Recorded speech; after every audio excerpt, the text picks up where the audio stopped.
Start कर दीजिए। Start हो गया? ठीक है दोस्तों, आप सभी को मेरा नमस्कार। कि आप सभी को मेरा नमस्कार।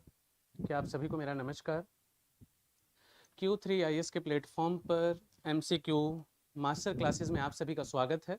और यहाँ पर फिर से जो अध्याय चल रहा था भारतीय संविधान का विकास, उसके जो प्रश्न चल रहे थे ब्रिटिश एरा के पश्चात जो भी देखा गया था, साइमन कमीशन, उसके आगे बढ़ते हुए, तो हम उसी की सीरीज में आगे बढ़ रहे हैं। जो नंबर ऑफ क्वेश्चन है वो आपकी स्क्रीन पर अब आने शुरू हो जाएंगे और हम एक एक करके उन प्रश्नों का उत्तर सॉल्व करेंगे और आपको बताएंगे कॉन्सेप्ट के साथ साथ। ऑनलाइन में आप सभी को मेरा नमस्कार। जय हिंद, जय भारत। आप सभी को मेरा नमस्कार। नमस्ते सर जी। अब बिना समय को बर्बाद किए हुए हम अपने प्रश्नों पर चलते हैं। कि अपने प्रश्नों पर चलते हैं। जो पहला अध्याय था भारतीय संविधान का विकास, इवोल्यूशन ऑफ इंडियन कॉन्स्टिट्यूशन, यहाँ पर संविधान की आवश्यकता, संविधान का वर्गीकरण, ब्रिटिश एरा, संविधान का निर्माण और संविधान की मुख्य विशेषताएं, इन पर हम चर्चा कर रहे थे। धीरे धीरे बच्चे जुड़ रहे हैं। दोस्तों टाइम पर आइए और जल्दी आइए और समय पर आइए। कॉन्सेप्ट जो भी रहता है 3 से 4 घंटे की जो कक्षा रहती है उसको भी यहाँ पर कंक्लूजन के रूप में 2 से 3 मिनट में आपको समझाया जा सकता है। फोकस करें बोर्ड के ऊपर और सही से समझने की कोशिश करें। बहुत बेहतर तरीके से आपको यहाँ पर कक्षा आयोजित करवाई जाती हैं और अगर आंख और कान बोर्ड पर रखेंगे तो मैं विश्वास दिलाता हूं कि आपके जीवन में प्रश्नों के उत्तर में समस्याएं नहीं आएंगी। कॉन्सेप्ट क्लियर हो जाएगा। तो ये जो अध्याय चल रहा था इसी पर हम प्रश्न जो है आइए इसको हम पढ़ते हैं। Why is the government of India act 1935 important? Bharat शासन अधिनियम या भारत सरकार अधिनियम 1935 है। इसका महत्व क्या है? It is the main source of the constitution of India. ये भारत के संविधान का एक प्रमुख स्रोत है, आधार है, नंबर 1। दूसरा, it gave the independence to India. Next है number 3, it imaging the partition of India, divide करने की बात करी गई। It absolute the native states, उनको राज्यों को छोटे छोटे भागों में करने की बातें करी गई थी। यहां पर कहता है कि भारत सरकार अधिनियम 1935 क्यों महत्वपूर्ण है? नंबर 1, यह भारत के संविधान का प्रमुख स्रोत है, नंबर 1। नंबर 2, इसने स्वतंत्रता दी। नंबर 3, इसने विभाजन की नींव डाली। नंबर 4, देशी रियासतों को समाप्त करने की बात करी थी। तो यहां पर जो पहला क्वेश्चन है आप सभी को आ गया होगा। प्लीज पानी दे दीजिए। कहने का मतलब क्या है कि यहां पर प्रश्न आ गया होगा, आप सभी को यहां पर उत्तर देना है कि जो क्वेश्चन है कि भारत सरकार अधिनियम जो 1935 है, इसका ये महत्वपूर्ण क्यों है भैया मार्कर कहां लिखने वाला नहीं है यार। ये कि भारत शासन अधिनियम 1935 क्यों महत्वपूर्ण है? कि भारत शासन अधिनियम क्यों महत्वपूर्ण है? आपके क्वेश्चन के आंसर आप लोग के आ गए होंगे। आसान था इसका उत्तर और इसमें जो आप लोगों ने दिया है वो ए है। भारत सरकार अधिनियम, मैं यहाँ पर लाइव और फोन मेरे हाथ में है, जितने बच्चों को क्वेश्चन आ रहा है उसके जवाब मैं देता रहूंगा। साथ में हम अपनी स्पीड थोड़ी सी बढ़ा देते हैं क्योंकि नंबर ऑफ क्वेश्चन जो है वो ज्यादा है और आज से भी ज्यादा कल रहेंगे और उससे ज्यादा कल रहेंगे। आने वाले समय में नंबर ऑफ क्वेश्चन ज्यादा से ज्यादा करवाए जाएंगे। दोस्तों इसके लिए आप सही से बोर्ड पर फोकस करें, ध्यान से सुनिएगा। भारत शासन अधिनियम 1935 क्यों महत्वपूर्ण है? तो आपको कल की कक्षा में बताया गया 300 से अधिक जो इसके अंदर भारत शासन अधिनियम जो 1935 था, इसके अंदर 300 से अधिक अनुच्छेद थे, 10 अनुसूचियां थी और इसमें से बहुत ज्यादा, मतलब भारत शासन अधिनियम 1935 जो है इसका अधिकांश भाग लिया गया है भारत के संविधान के निर्माण के लिए। हमने ये नहीं कहा सब लिया गया, अधिकांश लिया गया है। ज्यादातर जो भाग है 1935 के अधिनियम में वो लिया गया है भारत के संविधान के अंदर। 1935 के अधिनियम से बहुत सारी चीजें भारत के संविधान में ली गई हैं, नंबर 1। इसलिए आंसर तो ये है, लेकिन इनकी भी आप चर्चा कर लीजिए। जो इसके नीचे की वाक्य है, कथन है, जो भी स्टेटमेंट है, जो पंक्ति है, जो रेखा है, जो आप समझते हैं, इसको भी देख लीजिए। आंसर तो ये लगा दिया है आप सभी ने। आंसर लगभग बच्चों का बहुत सही आया है, लेकिन एक बार हम जो प्रश्न के अन्य सेक्शन है, प्रश्न की जो अन्य लाइनें हैं, उन पर भी विचार कर लें एक बार, कि उन पर भी विचार कर लें तो ज्यादा अच्छा रहेगा। कहने का मतलब क्या है? 1935 के अधिनियम ने भारत को स्वतंत्रता दी, भारत के विभाजन की परिकल्पना की, देशी राज्यों को समाप्त कर दिया गया। ध्यान से सुनिएगा, देशी रियासतों को आपको बता दें 1935 का अधिनियम, उसके बाद लास्ट वाला भारतीय स्वतंत्रता अधिनियम 1947 भी था। तो एक बार जरा ध्यान से सुनिएगा, भारतीय स्वतंत्रता अधिनियम 1947 का जो एक्ट था, इसके अंदर क्या कहा गया था? 2 डोमिनियन स्टेट होंगे, ब्रिटिश हुकूमत के 2 डोमिनियन स्टेट होंगे, एक भारत होगा, एक पाकिस्तान होगा, तब तक रहेंगे जब तक अपना संविधान नहीं बना लेते हैं।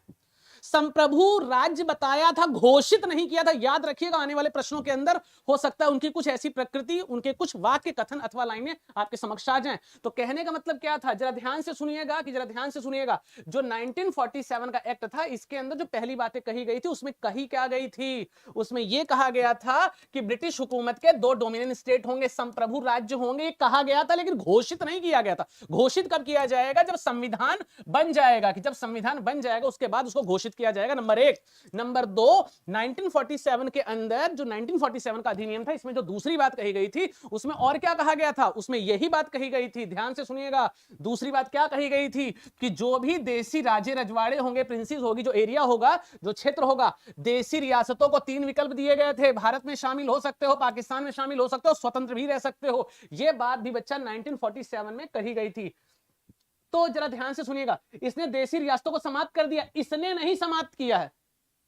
और समाप्त तो 1947 वाले ने भी नहीं किया था। वास्तविकता में देखा जाए तो उसने देसी रियासतों को ऑप्शन दिया था, कि देसी रियासतों को ऑप्शन दिया था। 12th क्लास की एनसीईआरटी जो है, पेज नंबर 12 है, सेकंड पैराग्राफ में दूसरी लाइन है, 565 रियासतें वहां पर मेंशन हैं। तो कहने का मतलब क्या है, इसने देसी रियासतों को समाप्त करने की बात करी? नहीं। यह भारत के विभाजन की परिकल्पना कर रहा था, रिकमेंड कर रहा था? नहीं। इसने भारत को स्वतंत्रता दी? नहीं। नहीं। इसमें सबसे बेहतर आंसर रहेगा, यह भारत के संविधान का मुख्य स्रोत माना जा सकता है। दिए गए लाइनों में, दिए गए ऑप्शन में सबसे बेहतर जो आंसर है वो है ए, कि ओ है, वो है ए। तो इसका आंसर रहेगा ए दोस्तों। अगले क्वेश्चन की तरफ चलते हैं। इसमें लगभग सभी बच्चों का आंसर बिल्कुल सही था, कि बिल्कुल सही था। और जो रहेगा आपके समक्ष अगला क्वेश्चन हम प्रस्तुत करते हैं, ध्यान से सुनिएगा। अब इसके अंदर अगला जो कहता है कि एक निर्वाचित संविधान सभा द्वारा भारत के संविधान के निर्माण का प्रस्ताव किसके द्वारा बनाया गया था? Number 1, Simon commission. नंबर 2, भारत सरकार अधिनियम 1935। Number 3, Cripps mission. Number 4, British cabinet प्रतिनिधि मंडल। पढ़िए और इसका आंसर दीजिए। ऑनलाइन में जितने ही बच्चे एक्टिव हैं, पढ़िए और इसका आंसर दीजिए। जल्दबाजी मत करिए, एक बार लेकिन पढ़ लीजिए, आंसर दीजिए।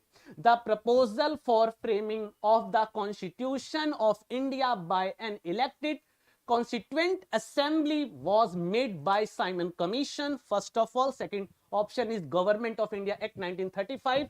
Third option is Cripps Mission और last option is British Cabinet.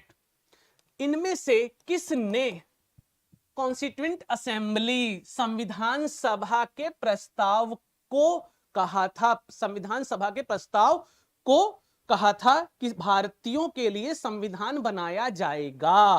किसने कहा था?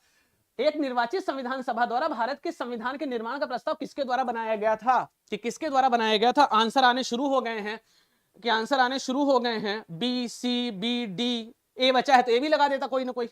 अरे सोच के थोड़ा सा आंसर दो मानव, कि जरा सोच के जरा आंसर दीजिए। इसमें अधिकांश बच्चों का बी, बी, डी।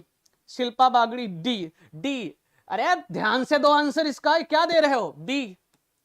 इसमें जो आंसर आया है, तो आइए हम थोड़ा सा पहले देख लेते हैं, इसके उत्तर की पुष्टि कर लेते हैं, किस प्रकार से इसके उत्तर आने चाहिए। तो जरा ध्यान से सुनिएगा, कि जरा ध्यान से सुनिएगा, कि जरा ध्यान से सुनिएगा।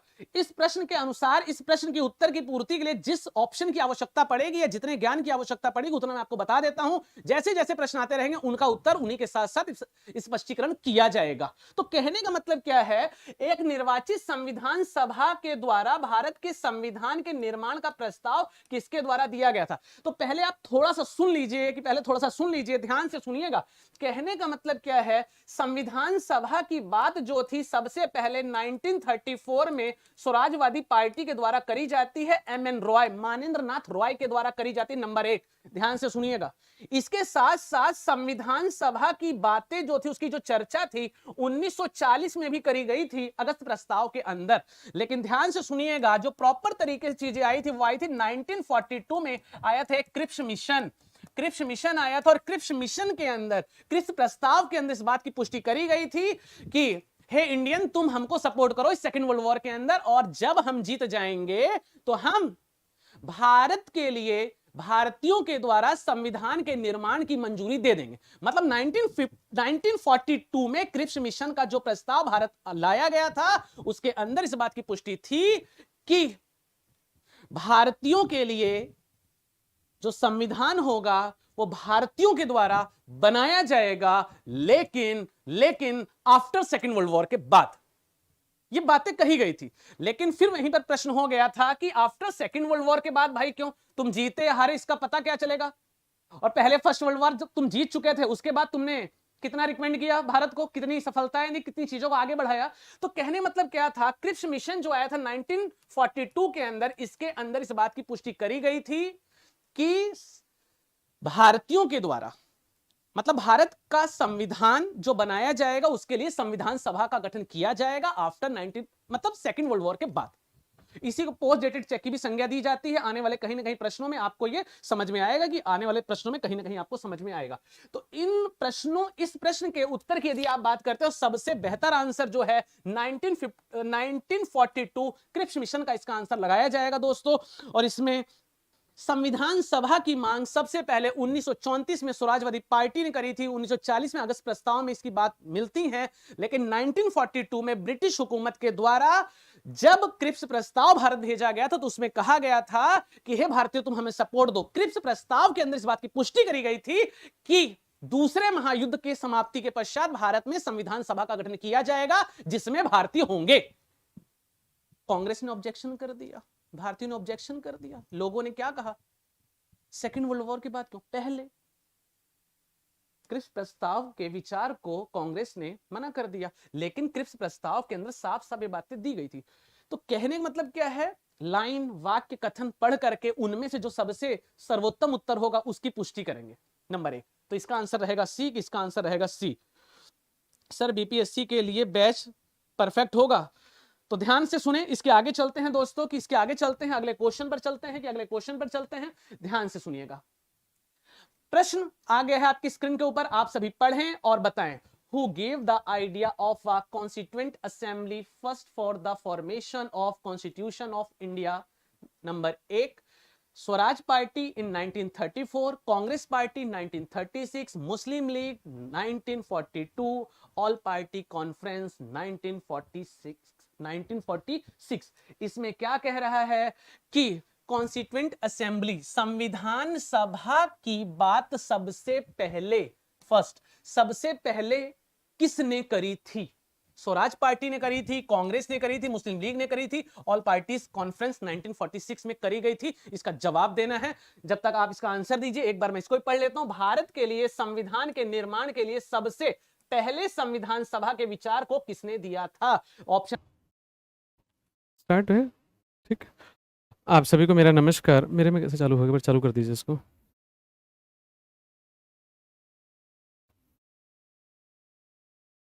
कि आप सभी को मेरा नमस्कार, कि आप सभी को मेरा नमस्कार, कि आप सभी को मेरा नमस्कार। अभी थोड़ी सी तकनीकी कारण से क्या नाम है, थोड़ा सा बीच में डिस्टरबेंस हो गया था, तो एक बार फिर से शुरू करते हैं, कि एक बार फिर से शुरू करते हैं दोस्तों, कि एक बार फिर से शुरू करते हैं। आप सभी को एक बार फिर से मेरा नमस्कार। और जितने ही बच्चे हैं जो बीच में थोड़ा सा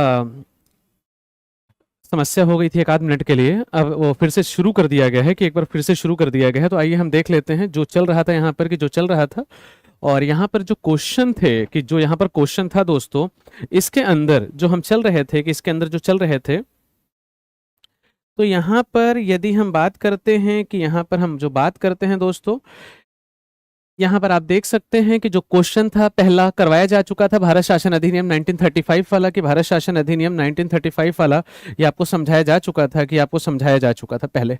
इसके बाद हम अगले क्वेश्चन पर चलते हैं। अगला क्वेश्चन ये भी शायद समझाया जा चुका है कि एक निर्वाचित संविधान सभा द्वारा भारत के संविधान के निर्माण का प्रस्ताव किसके द्वारा बनाया गया था। ये भी हमने कुछ समय पहले इसको देख लिया है। अगले क्वेश्चन पर चलते हैं, कि हम अगले क्वेश्चन पर चलते हैं। जो भी बच्चा लाइव हो चुका है, अगर और कोई बच्चा लिंक में है तो उसको एक बार ब्लैंक मैसेज ही भेज दे, या जैसे तैसे करके एक मैसेज भेज दे कि भाई हाँ क्लास शुरू हो चुकी है, आप देख सकते हैं, आनंद ले सकते हैं और तैयारी कर सकते हैं। आइए हम शुरू करते हैं। इसके बाद अगले क्वेश्चन की तरफ बढ़ते हैं, कि इसके साथ साथ हम अगले क्वेश्चन की तरफ बढ़ते हैं दोस्तों, ध्यान से सुने। इसके साथ साथ हम अगले क्वेश्चन की तरफ चलते हैं। बोर्ड पर आ गया होगा आपके पास ये प्रश्न, कि आपके पास प्रश्न आ गया होगा।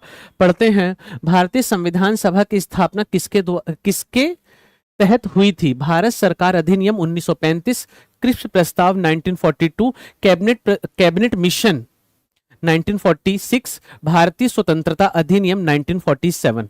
प्रश्न आपको बता दिया गया है, कि प्रश्न आपको बता दिया गया है, आप लोगों ने पढ़ लिया होगा। Indian constituent assembly was stable under the, number first option है government of India act 1935, Cripps mission 1942, इसके साथ साथ कैबिनेट मिशन है 1946। अभी बच्चे थोड़े से लाइव नहीं आए हैं या फिर कम आए हैं, कि कम आए हैं या फिर नहीं आए हैं, अभी आ जाएंगे कि आ जाएंगे, धीरे धीरे आ जाएंगे, क्लास शुरू हो चुकी है, कि क्लास शुरू हो चुकी है, धीरे धीरे आप लोग आ जाएंगे। तो जवाब दीजिए दोस्तों, कि जवाब दीजिए, कि जवाब दीजिए। भारतीय संविधान सभा की स्थापना किसके तहत हुई थी, किसके तहत हुई थी? आंसर आ चुका होगा, या फिर आपको हम बता देते हैं कि ध्यान से सुनिएगा, कैबिनेट मिशन के तहत हुई थी, कैबिनेट मिशन के तहत हुई थी। आपको इस बात की पुष्टि करी गई थी अभी पिछले क्वेश्चन के अंदर कि 1942 में, कि 1942 के अंदर 1942 में जब क्रिप्स मिशन आया था, तो क्रिप्स मिशन जब आया था तो उसको अस्वीकार कर दिया गया था। तो प्रश्न था इसके पश्चात, जो प्रश्न है कि संविधान सभा की स्थापना किसके तहत हुई थी, तो उसका आंसर है 1946 कैबिनेट मिशन, कि 1946 कैबिनेट मिशन।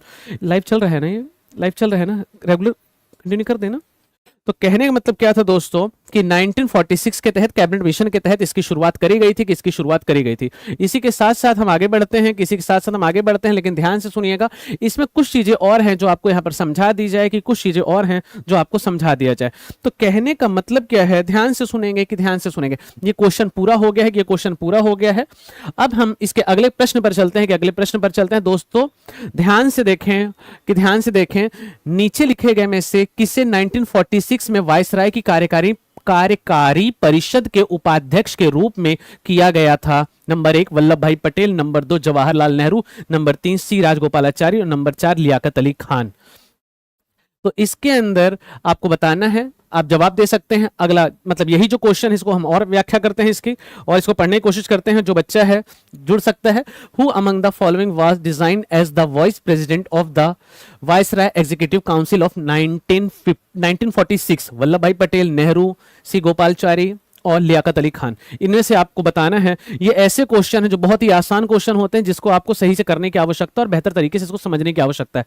लेकिन ध्यान से सुनिएगा, बहुत ही आसान क्वेश्चन होते हैं, कि भाई और भी क्वेश्चन बन सकते हैं, कि यहाँ पर वायसराय की कार्यकारी परिषद क्या है, ड्राफ्टिंग कमेटी क्या है, उसके सदस्य क्या हैं, उनके कौन कौन से सदस्य थे, अध्यक्ष कौन था, कौन ऐसा सदस्य था जो केवल एक कांग्रेसी सदस्य था, कौन, किसकी मृत्यु के पश्चात कौन बना। तो भिन्न भिन्न प्रकार के क्वेश्चन बनते हैं, और ऐसे जो क्वेश्चन रहते हैं इनके गलत होने की संभावना नहीं होनी चाहिए, और इनको आपको समय पर कर लेना चाहिए, कि इनको कर लेना चाहिए। तो ध्यान से सुनेंगे, कि जरा ध्यान से सुनेंगे। इसके अंदर जो रहेगा, कि वायसराय की कार्यकारी परिषद के अंदर जो उपाध्यक्ष के रूप में नियुक्त किए गए थे, उनको शामिल किया गया था, नामित किया गया था, वो थे जवाहरलाल नेहरू, कि वो थे जवाहरलाल नेहरू, कि जवाहरलाल नेहरू इसका आंसर रहेगा, कि जवाहरलाल नेहरू इसका आंसर रहेगा दोस्तों, कि जवाहरलाल नेहरू इसका आंसर रहेगा। आगे हम चलते हैं, कि आगे हम चलते हैं, अगले प्रश्न की तरफ बढ़ते हैं, कि आगे हम अगले प्रश्न की तरफ बढ़ते हैं। जरा ध्यान से सुनिएगा। भारत के संविधान सभा का मसौदा तैयार करने वाले संविधान सभा के सदस्य थे ब्रिटिश संसद द्वारा नामित, गवर्नर जनरल द्वारा नामित, विभिन्न प्रांतों की विधानसभा द्वारा चुने गए सदस्य, भारतीय राष्ट्रीय कांग्रेस तथा मुस्लिम लीग द्वारा चुने गए सदस्य। आप लोग बच्चा जो जुड़ रहा है, ध्यान से देखिए। जो बच्चा भी नहीं भी होगा, वो क्लास तो ऑलरेडी यूट्यूब पर डाल दी जाएगी। आने वाले समय में आधे घंटे बाद जब भी वो देखेगा तो क्लास चलती हुई नजर आएगी। और इसी के साथ साथ आपको हम बता देते हैं कि वो क्वेश्चन को ट्रैकल करने की स्थिति में रहेगा, आगे से कोई असुविधा नहीं होगी। ध्यान से सुने। Member of constituent assembly who draft the constitution of India were first nominate by the British parliament, number 2 nominate by the governor general, number 3 elected by the legislative assembly of various provinces, elected by the Indian National Congress and Muslim League. इसका जवाब दीजिए, किसका जवाब दीजिए दोस्तों, किसका जवाब दीजिए, किसका जवाब दीजिए। कहने का मतलब क्या है, किसका जवाब दीजिए, कि भारत के संविधान का मसौदा तैयार करने वाले संविधान सभा के सदस्य कहां से आए थे। कहने का मतलब क्या है, ध्यान से सुनिएगा। जो ये संविधान सभा ली गई थी, जो संविधान सभा ली गई थी, इस संविधान सभा के अंदर की यदि आप बात करते हैं कि जो संविधान सभा थी, इस संविधान सभा के जो सदस्य आए थे वो कहां से आए थे, कि वो कहां से आए थे दोस्तों, कि वो कहां से आए थे। तो आपको इसके अंदर अभी आंसर नहीं आया है, कि इसके अंदर आंसर नहीं आया है, आपको बता देते हैं। इसका आंसर जो रहेगा, ब्रिटिश संसद द्वारा नामित ये नहीं होगा, गवर्नर जनरल द्वारा नामित ये भी नहीं होगा, इसके साथ साथ भारतीय राष्ट्रीय कांग्रेस तथा मुस्लिम लीग। इनमें से नहीं बल्कि विभिन्न प्रांतों की जो विधानसभाओं के द्वारा चुने गए थे वहां से लेने की बातें करी गई थी, कि वहां से लेने की बातें करी गई थी। तो ध्यान से सुनिएगा, इसी के साथ साथ इसका आंसर जो रहेगा सी ऑप्शन रहेगा, विभिन्न प्रांतों की विधानसभा के द्वारा चुने गए थे, कि विभिन्न प्रांतों की विधानसभा के द्वारा चुने गए थे। दोस्तों ध्यान रखिएगा, कहने का मतलब क्या है, इसी के साथ साथ थोड़ा सा हम आपको और बारीकी से इन चीजों को क्लियर कर दें पहले, कि थोड़ा सा और हम इन चीजों को क्लियर कर दें और बोर्ड पर जरा ध्यान दें। कहने का मतलब क्या है, अगर आप संविधान सभा की बात करते हैं, कि यदि आप संविधान सभा की बात करते हैं, तो आपको बता दिया जाए कि संविधान सभा की जो बातें अभी आपको कुछ समय पहले बताई गई थी, कि कुछ समय पहले बताई गई थी, अगर आप संविधान सभा की बातें करते हैं, दोस्तों बहुत ध्यान से सुने, कि बहुत ध्यान से सुने, अगर आप संविधान सभा की बात करते हैं तो आपको पहले ही अभी कुछ समय पश्चात अभी कुछ समय पहले ही बताया गया था कि संविधान सभा की मांग सबसे पहले स्वराजवादी पार्टी ने 1934 में करी थी। एम एन रॉय जो थे उनकी पार्टी के द्वारा किया गया था। 1940 में भी इसकी बातें रखी गई थी। 1942 के जो क्रिप्स मिशन था उसके अंदर ही बात कही गई थी कि आफ्टर सेकेंड वर्ल्ड वॉर के बाद जब दूसरा महायुद्ध खत्म हो जाएगा तो उसके बाद से हम भारतीयों के द्वारा भारत के संविधान के निर्माण के लिए संविधान सभा की स्थापना करेंगे, संविधान सभा गठन करेंगे। लेकिन आपको आफ्टर सेकेंड वर्ल्ड वॉर के बाद कैबिनेट मिशन थी, जो 1946 में कैबिनेट मिशन आया था, जिसमें 3 सदस्य थे, और कैबिनेट मिशन के अंदर लॉरेंस क्रिप्स, अलेक्जेंडर और लॉरेंस, ये 3 सदस्यीय पैनल आया था, कैबिनेट मिशन के नाम से जाना जाता था, और 1946 में आया था, कि 1946 में आया था। मतलब कैबिनेट मिशन ध्यान से सुनिएगा, कौन से मिशन के तहत, कि कौन से मिशन के तहत, ध्यान से सुनिएगा कि कौन से मिशन के तहत संविधान सभा का गठन किया गया था, कौन से मिशन के तहत संविधान सभा गठन किया गया था। ध्यान से सुनिएगा, कैबिनेट मिशन के तहत कॉन्स्टिट्यूएंट असेंबली का गठन किया गया था, कि कॉन्स्टिट्यूएंट असेंबली का गठन किया गया था। इसी के साथ साथ आपको 1 से 2 बातें और समझा देते हैं, जरा ध्यान से सुनिएगा और बोर्ड पर देखिएगा। कहने का मतलब क्या था कि कैबिनेट मिशन के तहत दोस्तों, कि कैबिनेट मिशन के तहत संविधान सभा का गठन किया गया था, कि संविधान सभा का गठन किया गया था। और इसी के साथ साथ आप 1-2 बातें और जरा ध्यान से सुन लीजिए। जब कैबिनेट मिशन की रिपोर्ट, कैबिनेट मिशन के प्रस्ताव से भारत में संविधान सभा का गठन किया गया था, तो इसमें आपको दोस्तों और बता देते हैं, ध्यान से सुनिएगा, बहुत ध्यान से सुनिएगा। इसके अंदर बच्चा 389 मेंबर लिए गए थे। जरा ध्यान से सुनिएगा, बहुत ध्यान से सुनिएगा, आगे वाली जो क्वेश्चन है उसमें आपको मदद मिल जाएगी। 389 मेंबर लिए गए थे। संविधान सभा मतलब कैबिनेट मिशन की रिपोर्ट पर, कैबिनेट मिशन के प्रस्ताव पर संविधान सभा गठन किया गया था। 9 दिसंबर 1946 को इसकी पहली बैठक हुई थी। आप सभी को पता होगा, इसको बताने की आवश्यकता नहीं है, लेकिन ध्यान से सुनिएगा, जो संविधान सभा का गठन किया गया था, संविधान सभा के अंदर 389 मेंबर लिए गए थे। 389 मेंबर लिए गए थे। बहुत बार प्रश्न रहता है, सीधा सीधा पीटी में आ जाता है। यूपीएससी सीएससी एग्जाम के साथ साथ वनडे एग्जाम में बहुत सारी जगहों पर ऐसे प्रश्न आ जाते हैं जो वन लाइनर के रहते हैं, और ये गलत नहीं होने चाहिए। इन प्रश्नों की यदि आप बात करेंगे तो आपको समझा दिया जाए कि 389 390 लिए जा सकते थे, 400 लिए जा सकते थे, 350 लिए जा सकते थे, 395 लिए जा सकते थे। 389 ही सदस्य क्यों लिए गए थे? तो 389 सदस्य जो आपके लिए गए थे, 389 सदस्य जो लिए गए थे कॉन्स्टिट्यूएंट असेंबली के अंदर, संविधान सभा के अंदर जो 389 मेंबर लिए गए थे, ध्यान से सुनिएगा, जो 389 मेंबर लिए गए थे, उस समय बता दें आपको, उस समय जो भारत की आबादी थी, ब्रिटिश भारत के समय में भारत की जो आबादी थी लगभग 40 करोड़ थी, और 10 लाख पर एक व्यक्ति लिया गया था। 10 लाख पर लगभग एक व्यक्ति लिया गया था, इसलिए 389 मेंबर लिए गए थे, क्योंकि उस समय लगभग 40 करोड़ की आबादी थी।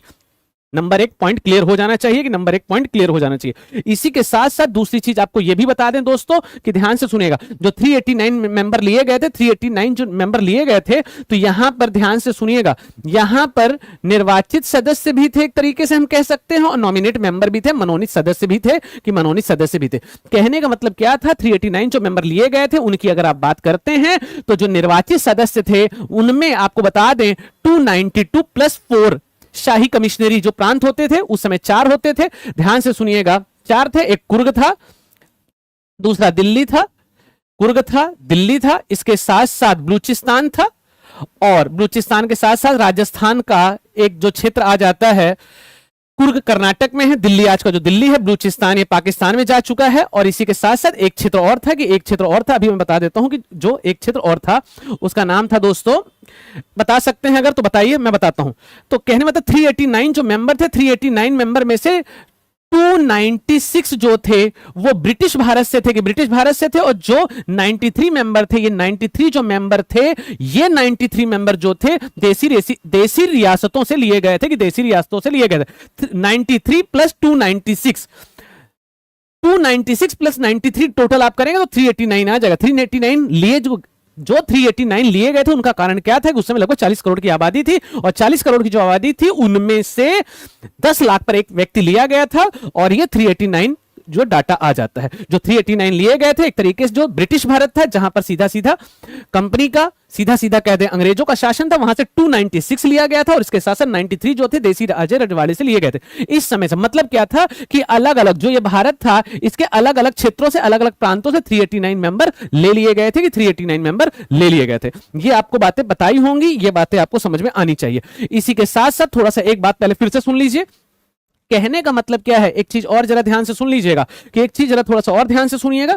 इनकी अगर आप बात करते हैं संविधान सभा की, यदि आप बात करते हैं तो संविधान सभा के अंदर जो पहली बैठक थी, आपको बता देते हैं, सबको पता होगा 9 दिसंबर 1946 को हुई थी, और पहले जो इसके अध्यक्ष बनाए गए थे वो अस्थाई बनाए गए थे। और यहां पर कौन थे अस्थाई अध्यक्ष? कौन थे? डॉक्टर सच्चिदानंद सिन्हा थे। ये सबको पता होगा, कि सबको पता होगा। 11 तारीख को 11 दिसंबर 1946 को आपको बता दें स्थायी अध्यक्ष चुन लिया गया था, डॉक्टर राजेंद्र प्रसाद को चुन लिया गया था। 11 दिसंबर 1946 को पंडित जवाहरलाल नेहरू के द्वारा प्रस्तावना उद्देश्य कर रखी गई संविधान सभा के समक्ष, और ध्यान से सुनिएगा, लेकिन उसको अगले साल 22 जनवरी 1947 को स्वीकार कर लिया गया था। याद रखिएगा 389 मेंबर थे, कि 389 मेंबर थे। ध्यान से सुनिएगा, बहुत ध्यान से सुनिएगा, बहुत ज्यादा इंपॉर्टेंट मुद्दा है। 389 मेंबर लिए गए थे, लेकिन पहली 389 मेंबर लिए गए थे, ध्यान से सुनिएगा, लेकिन पहली बैठक का मुस्लिम लीग ने बहिष्कार किया था। और इसी के साथ साथ आपको बता दिया जाए कि पहली बैठक के अंदर लगभग 207 सदस्य थे। याद रखिएगा, विकिपीडिया वगैरह से आप देखेंगे तो पहली बैठक के अंदर 211 सदस्य दिखाएगा, वो भी सही है, लेकिन किस स्थिति में सही है ये भी जरा ध्यान से सुनिएगा।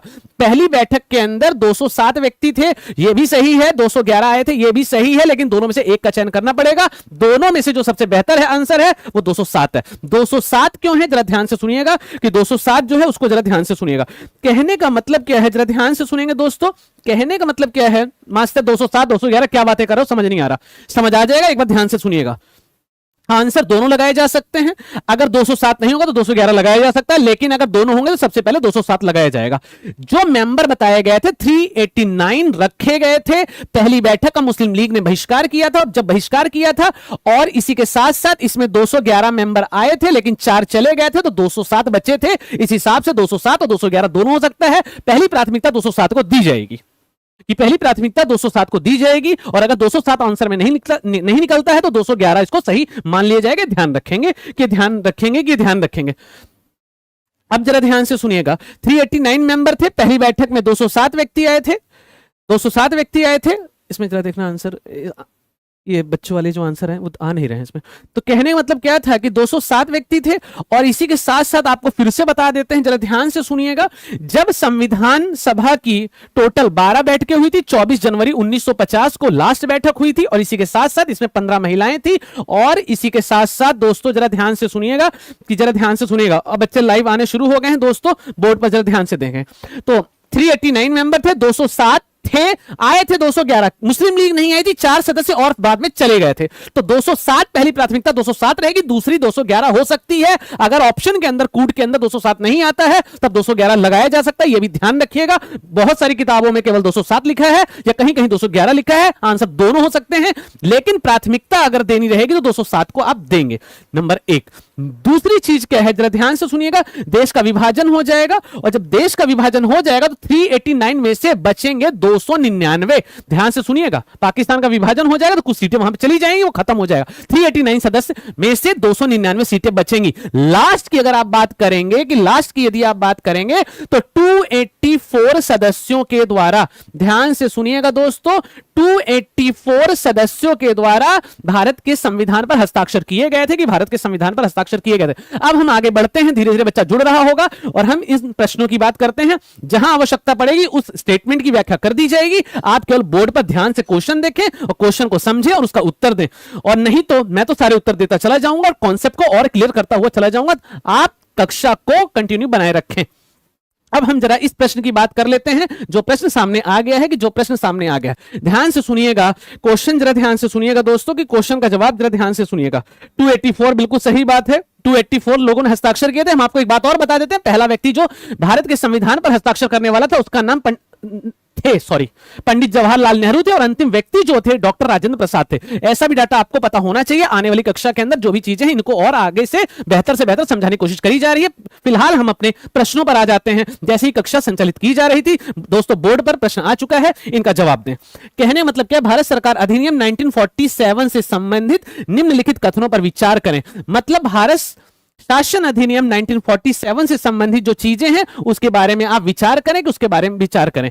दोस्तों ऑनलाइन में जो बच्चा बैठा हुआ है उसके सामने क्वेश्चन आ गया होगा, इसकी स्क्रीन पर आ गया होगा, पढ़े और उसका उत्तर दे। जब तक मैं पहले स्टेटमेंट को पढ़ता हूं, ध्यान से सुने। 3 जून 1947 को लॉर्ड माउंटबेटन ने विभाजन योजना को सामने रखा, जिसे डिकी बट प्लान के रूप में जाना जाता है, नंबर 1। नंबर 2, क्लेमेंट एटली की लेबर सरकार ने कानून का मसौदा तैयार किया था, नंबर 2। नीचे लिखे गए कथनों में से कौन सा कथन सही है? पहला सही है, दूसरा सही है, मतलब केवल पहला सही है, केवल दूसरा सही है, 1 और 2 दोनों सही है, या ना तो 1 ना तो 2 सही है। पढ़ करके इसका आंसर निकालिए दोस्तों, की पढ़ करके इसका आंसर निकालिए। आगे जब तक हम इसको पढ़ लेते हैं एक बार फिर से। ऑनलाइन में जो बच्चा जुड़ता है, जुड़ते ही आप क्वेश्चन को जब समझाया जाता है उसको आप पढ़ें और उसका आंसर निकालने की कोशिश करें। Consider the following statement related to Government of India Act 1974. First, on June 3, 1947, Lord Mountbatten put forth the partition plan, now as the Dickey Butt plan. वही बातें इसमें कही गई हैं। The Labour Government of the Clement Attlee draft the legislation, which of the above maintained statement with the correct? Only 1, 2, both, neither 1 and neither 2. दिए गए प्रश्नों का उत्तर दें। कहने का मतलब क्या है, यहां पर जरा देखिए 3 जून 1947 को लॉर्ड माउंटबेटन, अब देखिए लॉर्ड माउंटबेटन ने विभाजन की योजना को सामने रखा, जिसे डिकी बट प्लान कहा जाता है। डिकी बट प्लान कहा जाता है, माउंटबेटन योजना कही जाती है, मनवाटन योजना कही जाती है, 3 जून के नाम से जाना जाता है। ये सब उसी के नाम है, ये सब उसी के नाम है, कि सब उसी के नाम। जैसे घर में छोटे बच्चों को लल्लू, पंजू, लड्डू, पतलू, छोटू बुला दिया जाता है, तो वैसे ही जो माउंटबेटन ने 3 जून को ही डिकी बट प्लान, 3 जून को ही माउंटबेटन योजना, 3 जून को ही बाल्कन प्लान भी कहा जाता है। याद रखिएगा कि बाल्कन प्लान, बाल्कन मतलब क्या होता है? छोटे छोटे भागों में तोड़ने की बात है। बाल्कन मतलब होता है छोटे छोटे टुकड़े। तो कहने का मतलब क्या है? कहने का मतलब दोस्तों यही है कि जरा ध्यान से सुनिएगा। कहने का मतलब यही है कि 3 जून 1947 को माउंटबेटन ने जो भारत का विभाजन मतलब पाकिस्तान का निर्माण, बात वही हो जाती है। डिकी बट प्लान के नाम से जाना जाता है। यह कथन आप काफी प्रसिद्ध कथन है, आपने कई बार इसको सुना भी होगा। यह कथन पूरी तरह से सही है दोस्तों, कि यह कथन पूरी तरह से सही है, नंबर 1। नंबर 2 की बात करेंगे, क्लेमेंट एटली। याद रखिएगा कहने का मतलब क्या था, आपको बता दें क्लेमेंट एटली की लेबर सरकार ने कानून का मसौदा तैयार किया था। यह बात भी बिल्कुल सही है कि सेकेंड वर्ल्ड वॉर के बाद एटली प्रधानमंत्री बने, तो उन्होंने ही कहा था कि आप भारत जाइए, भारतीयों को जो चाहिए, उनके जो विचार हैं उनको आप लीजिए, और जो उनको चाहिए उनको आप दे दीजिए। तो बाद में माउंटबेटन ने जो ड्राफ्ट तैयार किया था उसी को डिकी बट प्लान के नाम से जाना जाता है। एटली की सरकार ने ड्राफ्ट को तैयार किया था। इसका आंसर 1 और 2, मतलब पहला वाक्य दूसरा वाक्य दोनों सही है, और पहला और दूसरा वाक्य जो है केवल सी में है। इसका आंसर सी हो जाएगा, कि इसका आंसर सी हो जाएगा। दोस्तों ध्यान रखिएगा कि इसका आंसर सी हो जाएगा, कि इसका आंसर सी हो जाएगा। अब जरा ध्यान से देखिए, कि अब जरा ध्यान से देखिएगा अगले क्वेश्चन की तरफ हम इशारा करते हैं। दोस्तों ध्यान से सुने, अगला क्वेश्चन आपकी स्क्रीन पर आ चुका होगा,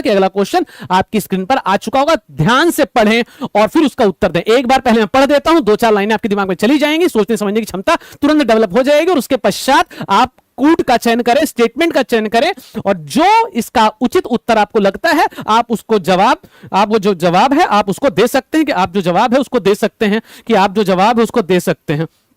कहने का मतलब क्या है, इसमें बच्चों के आंसर नहीं आ रहे, इसको करो जरा।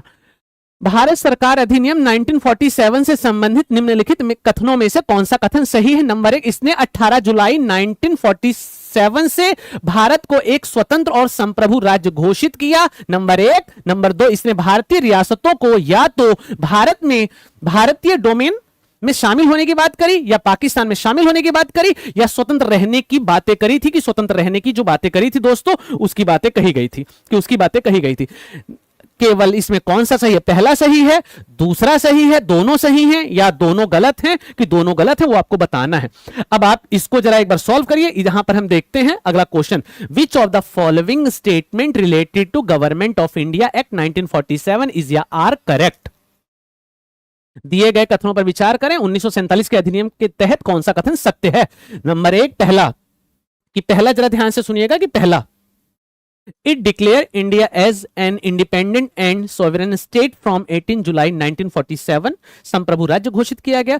नंबर 2 अगला क्या है, इट जो freedom to the Indian princes state other to join the dominion of India and dominion of the Pakistan to remove the independent, मतलब कि भारत में भी शामिल हो सकती हैं, इसके साथ साथ पाकिस्तान में भी शामिल हो सकती हैं, और इसके साथ साथ इंडिपेंडेंट वो स्वतंत्र भी रह सकती हैं। तो इसका जवाब जो आप लोगों ने दिया है, जो आंसर 8 का जो दिया जा रहा है गजराज सिंह, 8 का सी जो आंसर दिया गया है, दोस्तों ध्यान से सुनिएगा, 99% ये लाइन बिल्कुल सही लिखी गई है, लेकिन ऐसे कई शब्द हैं जो इस बात को गलत साबित कर देगा। याद रखिएगा, बोर्ड पर ध्यान दीजिएगा। ये वाला तो बिल्कुल सही आपको लग रहा हो, क्योंकि अभी कुछ समय पहले जो क्लास चल रही थी उसके अंदर इस बात की पुष्टि करी गई थी कि जो 1947 का अधिनियम था, उस 1947 के अधिनियम के अंदर जो बातें बताई गई थी, उनके अंदर देशी रियासतों को ये 3 विकल्प दिए गए थे, भारत में शामिल हो जाए, पाकिस्तान चली जाए, स्वतंत्र रह सकती हैं। और आपको पता होगा कि 565 रियासतें जो थी, उनमें से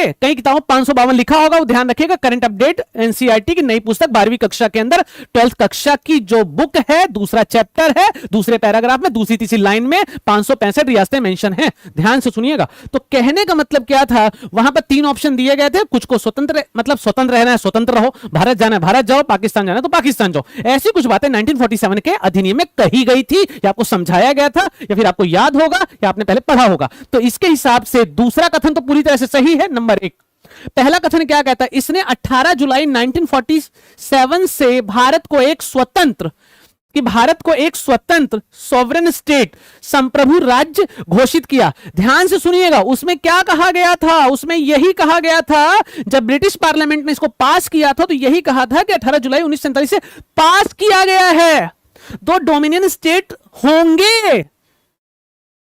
होंगे, लेकिन कब, जब संविधान लागू कर लेंगे, जब दोनों देश संविधान लागू कर लेंगे तब। 18 जुलाई, ध्यान से सुनिएगा, यहां पर कई बच्चों ने जो आंसर दिया है सी तो हो सकता है, लेकिन ध्यान रखिएगा यहां क्या कह रहा है, 18 जुलाई 1947 से भारत को एक स्वतंत्र और संप्रभु राज्य घोषित किया गया था। नहीं, उस लाइन को और आगे पढ़िएगा, वहां क्या कहता है, संप्रभु राज्य घोषित किया गया था कब, जब वह अपना संविधान बना लेंगे। ये लाइन है, पहला गलत है, कि पहला गलत है। पूर्व धारणा में दोस्तों मत रहिएगा, ध्यान रखिएगा, पहला गलत है। अब पहला गलत है, ये हो जाएगा, सी नहीं रहेगा। और इसके साथ साथ दो डोमिनियन स्टेट की बात करी गई थी, तो आंसर केवल और केवल बी हो जाएगा, कि केवल और केवल बी हो जाएगा। जरा ध्यान से सुनिएगा, कि जरा ध्यान से सुनिएगा। अगले क्वेश्चन की तरफ हम चलते हैं, कि अगले क्वेश्चन की तरफ दोस्तों चलते हैं, तो जरा ध्यान से सुनिएगा। आपकी स्क्रीन पर अगला क्वेश्चन आ चुका है, जो एक मैप के माध्यम से पहले समझाया जा रहा है कि संविधान का निर्माण, और जो संविधान का निर्माण है, संविधान सभा की यात्रा, संविधान सभा की संरचना, संविधान सभा का कार्य, संविधान सभा की समितियां, संविधान का अधिनियम और प्रवर्तन, संविधान सभा की आलोचना, ये भी अब जो है, ध्यान से सुनिएगा, ये आपको स्क्रीन पर दिखा दिया गया है। इसके क्वेश्चन और आगे आएंगे, जो और दिखाया जाएगा उसके क्वेश्चन और आगे आएंगे।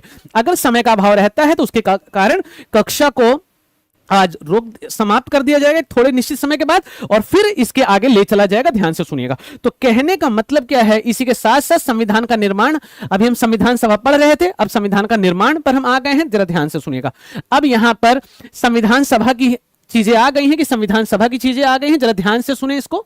संविधान सभा आप लोगों ने पहले संविधान सभा को समझा होगा, थोड़ा बहुत पढ़ा होगा। आइए क्वेश्चन करते हैं, जहां डाउट आएगा उसका सॉल्यूशन मैं कर दूंगा, और आपको विश्वास दिलाता हूं, अगर नहीं भी पढ़ा होगा, नहीं भी पढ़ा होगा, तो भी थोड़ा बहुत समझ में आने लगेगा। आप बोर्ड पर देखें और सही से इसको अध्ययन करें। कहने का मतलब क्या है, संविधान सभा से संबंधित निम्नलिखित कथनों पर विचार करें। नंबर 1, संविधान सभा को आंशिक रूप से निर्वाचित और आंशिक रूप से नामित किया गया था, कि आंशिक रूप से निर्वाचित और आंशिक रूप से नामित किया गया था। नंबर 1। नंबर 2, 9 दिसंबर 1946 को दिल्ली में पहली बार संविधान सभा की बैठक हुई। नंबर 3, बी एन राव को संविधान सभा का अस्थायी अध्यक्ष बनाया गया था। कौन से कथन सही है उस पर विचार करना है। आप इसको पढ़ें और इसका आंसर दें। यहां जब तक मैं एक बार इसको भी रिवीजन कर लेता हूं, आप लोग आंसर दें कि आप लोग इसका आंसर दें। Consider the following statement related to the constituent assembly. कहने का मतलब क्या है, संविधान सभा से संबंधित कौन से कथन है।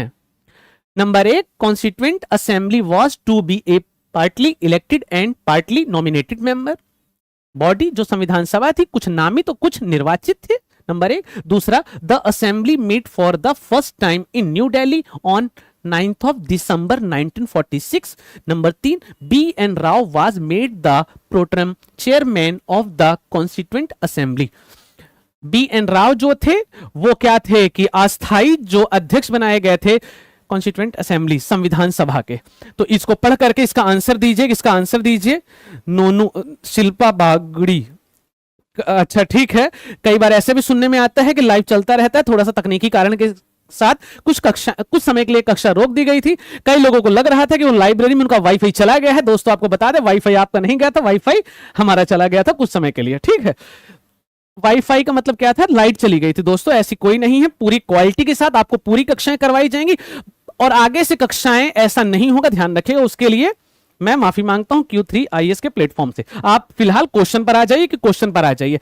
इसमें बागड़ी फिलहाल हम पढ़ लेते हैं दोस्तों, आपको अभी समझाया गया था। आइए देखते हैं। संविधान सभा को आंशिक रूप से निर्वाचित और आंशिक रूप से नामित किया गया था। अभी कुछ समय पहले ही आपको बताया गया कि 389 मेंबर थे, जिसमें से 296 जो थे 296 जो थे वो निर्वाचित थे, जबकि 93 जो थे वो कहां से थे, देसी राजा रजवाड़े प्रिंसेस जो भी आप समझते वहां से थे। मतलब निर्वाचित भी थे और नॉमिनेट भी थे देसी रियासत से। तो कहने मतलब क्या था, ये पहला जो कथन है, ये पहला कथन सही था, आपको बता दिया जाता है, ध्यान रखिएगा।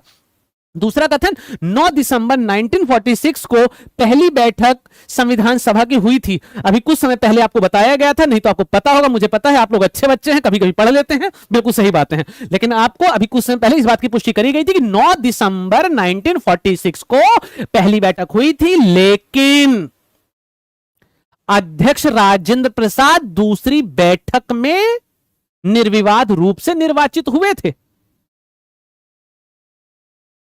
यह आपको बताया गया था। पहली बैठक के अंदर 9 दिसंबर 1946 को जब पहली बैठक हुई, तो पहली बैठक के अंदर जितने मेंबर थे उनमें से जो सबसे वरिष्ठ व्यक्ति थे, बुजुर्ग व्यक्ति थे, डॉक्टर सच्चिदानंद सिन्हा थे, उनको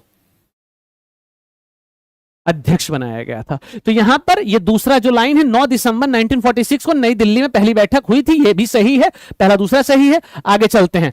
बी एन राव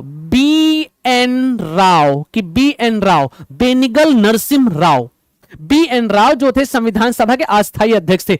ध्यान से सुनिएगा, बी एन राव जो स्थायी और अस्थायी कोई भी सदस्य नहीं थे, ध्यान रखिएगा। बी एन राव ने हमारे संविधान का प्रारूप तैयार किया था। ध्यान से सुनिएगा, बी एन राव हमारे संविधान के संवैधानिक सलाहकार थे कि संवैधानिक सलाहकार थे। ये बातें आपको पता होनी चाहिए, ये बातें आपको पता होनी चाहिए। तो अस्थायी अध्यक्ष थे, अस्थायी स्थायी नहीं थे, याद रखिएगा। संविधान सभा के संवैधानिक सलाहकार थे। इस हिसाब से पहला सही है, दूसरा सही है, किंतु तीसरा गलत है। तीसरा यहां है, तीसरा यहां, ये हो जाएगा। अच्छा हाँ, इसको जरा एक बात और देखिए कि तीसरा गलत है, तो तीसरा यहां है, तीसरा यहां है, तीसरा यहां है, तो इस हिसाब से पहला इसका आंसर आ जाएगा कि पहला इसका आंसर आ जाएगा। दोस्तों ये आपको पता होना चाहिए कि आपको पता होना चाहिए। वेरी गुड, बहुत बच्चा आप थोड़ी थोड़ी धीरे धीरे। सच्चिदानंद सिन्हा, वेरी गुड। गजराज सिंह, सच्चिदानंद सिन्हा, हाँ। कहने का मतलब क्या है, अब आगे चलते हैं दोस्तों, जरा ध्यान से सुनिएगा। अगला क्वेश्चन आपकी स्क्रीन पर आ चुका है, ध्यान से देखें और इसको एक बार पढ़ लें। किस तिथि को संविधान सभा द्वारा भारत को एक संविधान देने का संकल्प अपनाया गया था? 22 जनवरी 1946 को, 22 जनवरी 1947 को, 20 फरवरी 1947 को, 26 जुलाई 1946 को।